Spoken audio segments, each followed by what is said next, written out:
Hi everyone, it's Agata from Simply Grow, and today I'm going to tell you about specific praise, when to use it, how to use it, who to use it for, all the ins and outs in a nutshell. Let's start with what we usually say. What do you usually say when you want to praise your child? When they did something really well, what do you say? Yes, we probably all say it. It's usually good boy, good girl, well done, good job. And there is, on the whole, there's nothing fundamentally wrong with that. This is what we are used to saying. However, there are things that we can say slightly differently. I'm a great believer in the power of language, and how we use language is going to make the difference to how our little ones see the world. Your language reflects your reality. So there are different things that we can start saying from day one to help our little ones develop that growth mindset, really believing that we learn through mistakes and that we focus on the effort and on the process rather than the final outcome. So all those things are going to make a tremendous difference whenever your little ones go to more formal education, whenever they've got more interaction with other people, and it's definitely going to improve the kind of pro-social skills in your child. I read an article recently about different traits that kind of prove academic success, and intellect and intelligence are not always those traits. So actually being pro-social and having those social skills, being cooperative, definitely means that you are going to be more successful than someone who is just intelligent. Okay, so all those things that we do around language are definitely, I'm just going to quickly fix that because I can see it moving, are definitely going to help. Right, specific praise.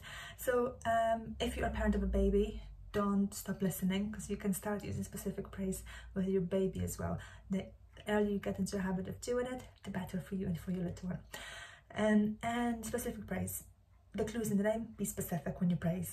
So describe what you see, be as descriptive as you can, and focus on the process and the effort rather than the final outcome if possible. So if you see your child sharing toys with someone else, definitely straight away tell them that they are sharing so well with Timmy. So focus on what they're doing, focus on describing what you see. If it's a baby, there's so many things that you can praise, and they can at some point put their hands together. All those little milestones, all those little things that your baby starts doing, they are what praising specifically for.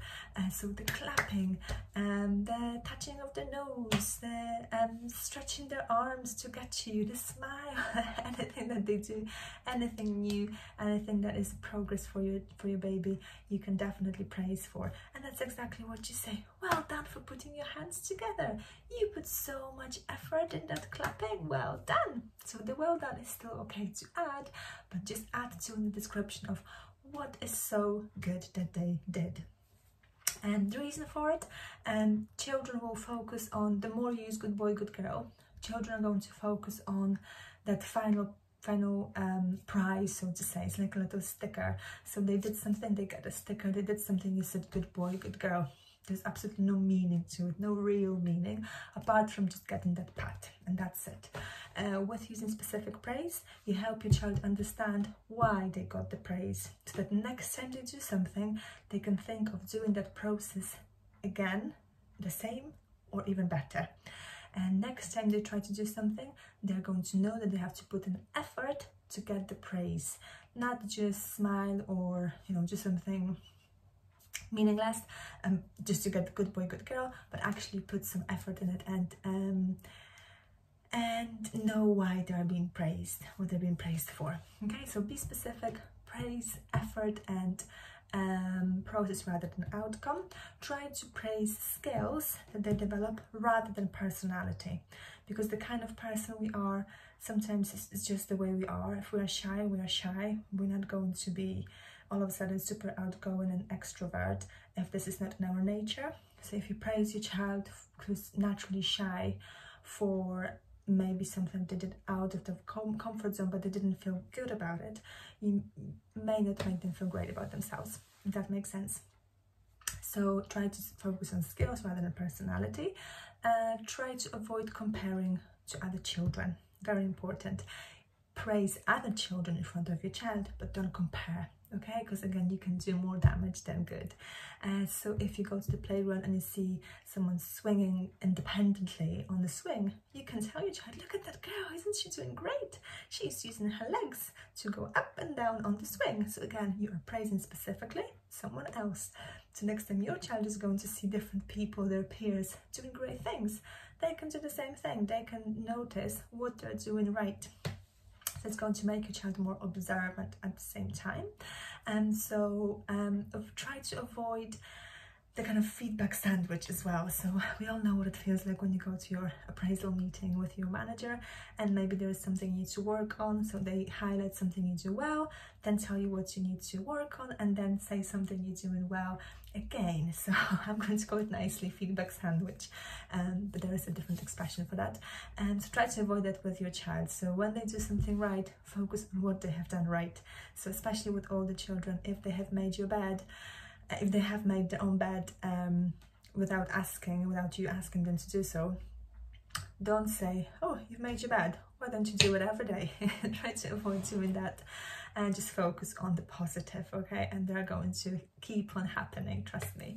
There have been so much research around using behavior-specific praise and effort-specific praise, including early years settings. So there was one I read about aggressive behavior, aggressive traits, and early years settings, and how using behavior-specific praise reduced those, and instead those children started displaying pro-social qualities. So just really focusing on the behavior, especially if you see that your little one finds some such social situations a bit tricky, maybe they do go into aggressive behavior, catch them getting things right every single time. So every single time they do something small really well, praise it, be specific about it, so they know that they get praise for doing that specific thing. So every time they push the chair in, I'm thinking from perspective of a teacher, but even at home, if they help you set the table, if they put their toys away, every single thing they get right. They put one sock on independently, even if the other one is a bit tricky. So try to really focus on the positives, and the more you focus on the positives, the negatives will sooner or later go away.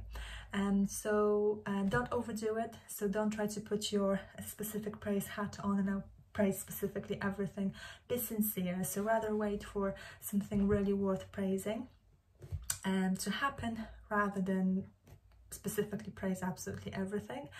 And don't beat yourself up if you do use good boy, good girl, because we all do it, you know. It sometimes just happens. You just say it because sometimes they just do something that, good boy, well done, fantastic. But whenever you can, try to really praise for the process. As I said earlier, you're going to lay fantastic foundations for future learning and academic success for your child. Not just academic, but social, just, you know, to kind of prepare them to be a good person that notices other people getting things right and themselves getting things right. So I hope you found it useful. Let me know how you go with specific praise, maybe in the situations you have used it in. And definitely something to add to your little toolbox. Take care. Bye.